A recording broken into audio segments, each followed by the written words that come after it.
বাহির থেকে স্ত্রীদের অভিযোগ এসেছে যে আমার স্বামী আগে আমাকে যে পরিমাণ ভালোবাসতেন, সময় দিতেন, এখন দেন না। তো জিজ্ঞাসা করা হলো এগুলোর পিছনের কারণটা কি? বলে সারাদিন স্মার্টফোনের পিছনে সময় দেয়, কম্পিউটারে কাজ করে, প্রযুক্তির যতগুলো খাত আছে সবগুলো ব্যবহার করার চেষ্টা করে, যার কারণে মনোযোগটা যে যাবে স্ত্রীকে মন দিয়ে ভালোবাসবে ওই দিকে তার খেয়ালই যায় না। বিশ্বাস করেন ভাই, প্রযুক্তি আমাদেরকে ধ্বংসের দিকে নিয়ে যাচ্ছে। মনে না থাকা এই সমস্যাটা শুধুমাত্র আমরা ফেস করছি না, এটা একটি বৈশ্বিক সমস্যা, বৈশ্বিক প্রবলেম।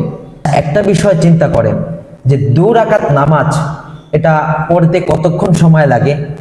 2 থেকে 3 মিনিট। অথচ এই 2 থেকে 3 মিনিট সময়ের মাঝে আমরা পুরো সময়টা আল্লাহ তাআলার ধ্যানে কাটাইতে পারি না, অন্যদিকে চলে যায়। আজ থেকে 20-15 বছর আগে কিন্তু এই ক্রাইসিসটা ছিল না, যে অমনোযোগী, এই ক্রাইসিসটা ছিল না।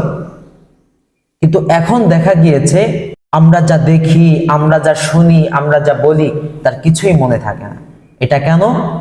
প্রযুক্তির অনিয়ন্ত্রিত ব্যবহারের কারণে। প্রযুক্তি আমাদের দৃষ্টিশক্তি কেড়ে নিচ্ছে, আমাদের শ্রবণ শক্তি কেড়ে নিচ্ছে, আমাদের ঘ্রাণ শক্তি কেড়ে নিচ্ছে। বিশ্বাস হয় না? দেখবেন যে দীর্ঘক্ষণ মোবাইল চালানোর পর কেউ যদি আপনার সাথে কথা বলে, সালাম দেয়, দেখবেন এমন হবে, অধিকাংশ সময় এমন হবে, ভাই কি যেন বললেন শুনিনি, খেয়াল করিনি। আমাদের এই খেয়ালটাই প্রযুক্তি কেড়ে নিয়েছে। আপনার সামনে একটা খাবার পেশ করা হয়েছে, তো আপনি ফোন চালাইতেছিলেন, এমত অবস্থায় ওই খাবারটা খেয়েছেন, তো জিজ্ঞাসা করলো যে খাবারটা কেমন লেগেছে, দেখবেন আপনার জানা নাই। কেন? আপনার মনোযোগটা কেড়ে নিয়েছে স্মার্টফোন, যার কারণে খাবারের ভিতরে স্বাদ, খাবারের যে ঘ্রাণটা ওটা আপনি খেয়াল করেন নাই, পান নাই, অনুভব করেন নাই। আপনার সামনে দিয়ে কোনো একটা কিছু যাচ্ছে, জিজ্ঞাসা করলো ভাই এখান দিয়ে কি গিয়েছে, বলবেন যে খেয়াল করি নাই। কেন? আপনার মনোযোগটা স্মার্টফোনের দিকে ছিল। আমাদের এই মনোযোগটা কেড়ে নিয়েছে প্রযুক্তি, স্মার্টফোন। আচ্ছা, কেন এমনটা হচ্ছে?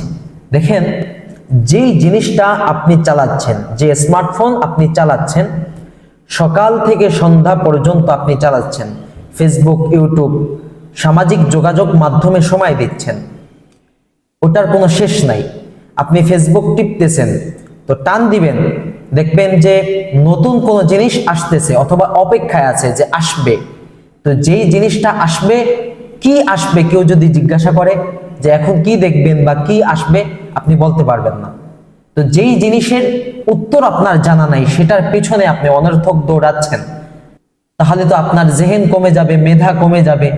স্বাভাবিক, আপনি এমন একটা জিনিসের দিকে দৌড়াচ্ছেন যার কোনো শেষ নাই। অনিঃশেষ জিনিসের দিকে যদি দৌড়ানো হয় দীর্ঘক্ষণ, অল টাইম, তাহলে আমাদের জেহেন তো কমবে, আমাদের মেধা তো কমবে। এর চেয়ে বড় বিষয় হলো প্রযুক্তি আমাদের সংসার ভেঙে দিচ্ছে, অনেকের সংসার। আমি এমন অনেক লোক দেখেছি যারা নেশা করে। নেশা বলতে আপনারা হয়তো বুঝেন যে বিড়ি, সিগারেট, গাঞ্জা, তারপর মদ, জুয়া, এগুলা করে না। যেই জিনিস নিয়ে সারাদিন পড়ে থাকে ওটাই নেশা। তো এমন অনেক লোক দেখেছি যারা কম্পিউটারে কাজ করে অথবা মোবাইলে প্রচুর পরিমাণ সময় দেয়। এমন অনেক লোক দেখেছি বাহির থেকে স্ত্রীদের অভিযোগ এসেছে যে আমার স্বামী আগে আমাকে যে পরিমাণ ভালোবাসতেন, সময় দিতেন, এখন দেন না। তো জিজ্ঞাসা করা হলো এগুলোর পিছনের কারণটা কি? বলে সারাদিন স্মার্টফোনের পিছনে সময় দেয়, কম্পিউটারে কাজ করে, প্রযুক্তির যতগুলো খাত আছে সবগুলো ব্যবহার করার চেষ্টা করে, যার কারণে মনোযোগটা যে যাবে স্ত্রীকে মন দিয়ে ভালোবাসবে ওই দিকে তার খেয়ালই যায় না। দেখা গিয়েছে স্ত্রী আপনার সামনে ভালো একটা আইটেমের খাবার প্রস্তুত করেছে নিজ হাতে, আপনি খেলেন, কিন্তু অমনোযোগীর কারণে একবার বলতেও পারলেন না খাবারটা খুব স্বাদ হয়েছে, তুমি অনেক কষ্ট করে রান্না করেছো, অনেক মজা হয়েছে। মজা তো আপনি উপলব্ধি করতেই পারলেন না, আবার স্ত্রীকে যে একটু প্রশংসা করবেন, হ্যাঁ, এটাও করতে পারলেন না। কেন?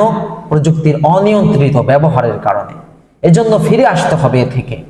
দেখেন, এই প্রযুক্তির ব্যবহার, এই যে আমরা সারাদিন পৃথিবীর অবস্থা পর্যবেক্ষণ করতেছি, কেউ মারা গিয়েছে তো আহা, লোকটা ভালো ছিল, লোকটা চলে গেল, আপনার ভিতরে বেদনা আসলো।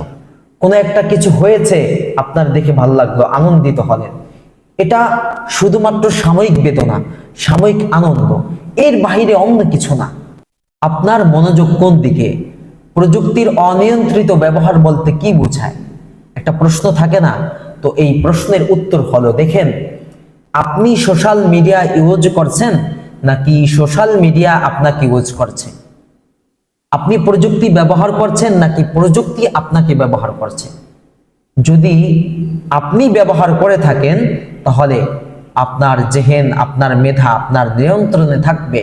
আর যদি এর বিপরীত হয় যে আপনাকে প্রযুক্তি ব্যবহার করছে, তাহলে এরকম প্রত্যেকটা মানুষকে ধ্বংস করে দিচ্ছে এই প্রযুক্তি।